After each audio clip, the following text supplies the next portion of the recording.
Hello, Grand Rising. Excuse me. I can tell it's about to be spring because, the pollen and dogwood trees are blooming or bloom, and it's really bothered my throat a little bit. I gargle, etc., etc. But my voice sometimes is like I'm like a adolescent teenager with a voice changing, so I squeak a little bit here and there. And my designer bags are very prominent as well. And with these allergies, and I don't take allergy medicine or anything like that. Just deal with it. I'm not suffering right now, but I put these glasses on. These glasses don't have any medicine in them, but just kind of to camouflage my bags. Anyway, I just wanted to do a brief share. I hope you all doing okay. And I wanted to talk a little bit about my stones because I love my little stones that I take a little collection of and I keep at my bedside. And one that I was feeling this morning was my fluorite. And fluorite is where, fluoride is where fluorite comes from. And we know the properties of fluoride and how it can be toxic to the brain and to the lungs. So when handling, fluoride, if you handle it too much, of course, you have to take some caution to it because it could have some toxic properties. But just caution to that because I'm not quite sure. I haven't experienced anything, and I don't remember reading anything that said that it definitely is toxic.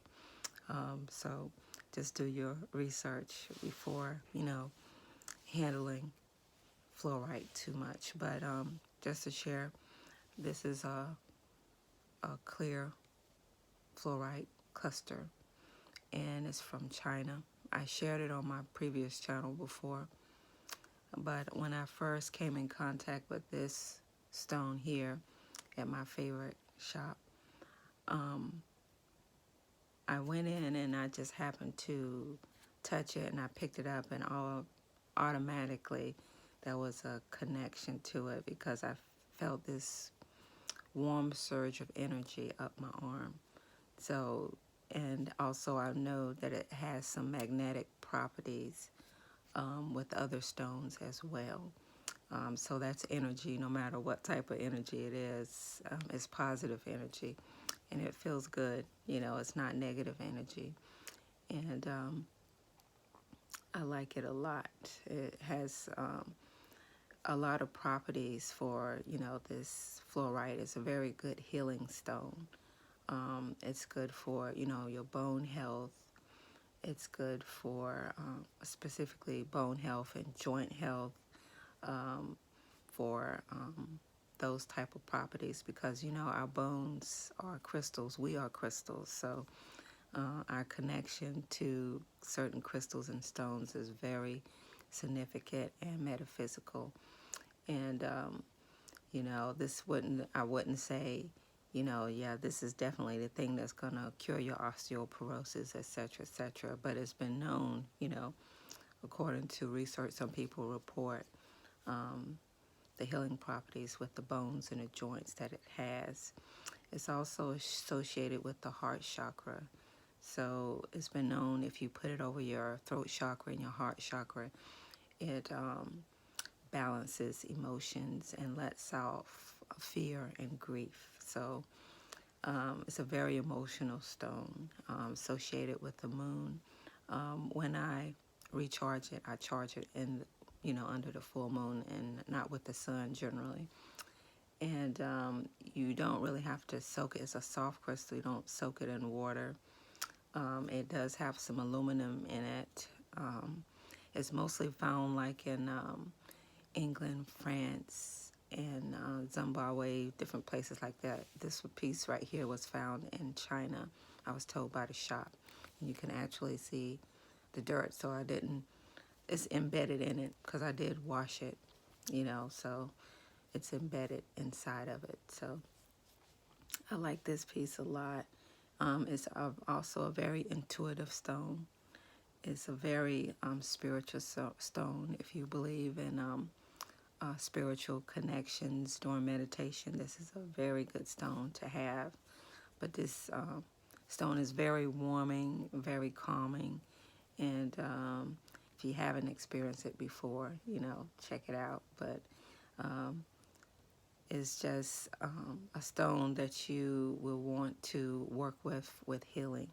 If you do like healing sessions and massage and therapy and sound therapy, this is a very good stone to, place on your heart chakra or, your crown chakra. So just a little bit of information about that. It's very interesting to work with. And also one of my children's favorite stone is this fluorite, rainbow point fluorite. It's purple, green, and you can't see it, but it's like yellow at the tip as well. It's good for focusing and concentrating. This is the polished kind. Didn't feel that much energy with this one, but it is very calming and, like I said, good for focusing and concentrating. And my kids like to work with this when they have tests. And, again, caution to handling too much because it is what fluorine is made out of, and we all know the toxic properties of fluoride in your toothpaste, because it really doesn't prevent tooth decay, because we all have a lot of fillings anyway. So anyway, just something to think about. The property and the magic of crystals and stones is a good little hobby I have now, something I can relate with once in a while and talk about and work with and meditate with and just enjoy properties from Mother Earth, that are very healing and spiritual. So I just wanted to come forth, just do a brief share.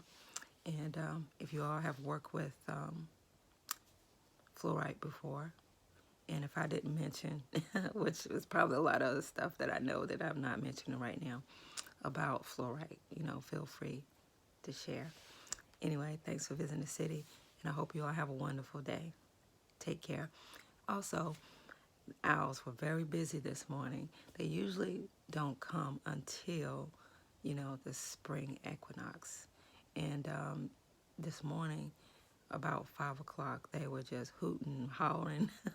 That's my favorite bird. But anyway, they're usually right at my window during the springtime. But, they are far distant, letting me know they're on their way. Anyway, thanks for visiting the city. Y'all take care.